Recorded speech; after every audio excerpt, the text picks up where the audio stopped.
আমাদের মৌরেশ্বরে আজ যে প্রতিবাদ আন্দোলন ছিল আরজি করের বিষয়টা নিয়ে, সেটা আমরা বেশ সফলতার সঙ্গে সমস্ত ছাত্রছাত্রী, সমস্ত শিক্ষক শিক্ষিকাদের সহযোগিতায় আমরা সফলভাবে তা পূরণ করতে পেরেছি।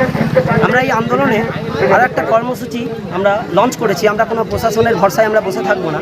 আমরা স্থানীয় যারা ছেলেরা আছি, যারা যুবকরা আছি, তারা ঠিক করেছি আমাদের এলাকার বোনেদের, আমাদের এলাকার দিদিদের রক্ষা করার দায়িত্ব আমাদেরই নিতে হবে।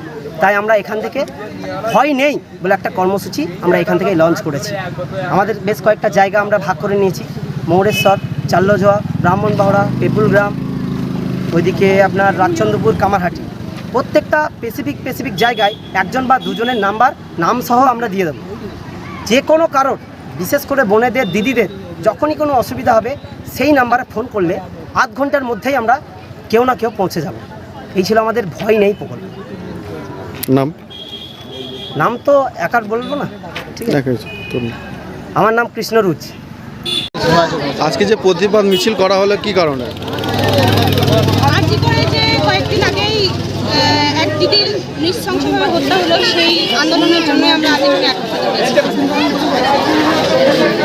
আমরা চাই যে ওই দিদি যেন যথাযথ বিচার পায়।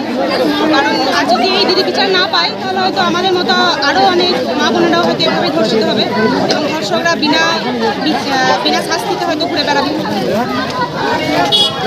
নেক্সট প্রতিবাদ কি আরও কিছু কি প্ল্যান আছে? যদি আমরা বিচার না পাই তাহলে আমরা আগামী 1 মাসের মধ্যে আরও তীব্র প্রতিবাদ আমরা জানাবো।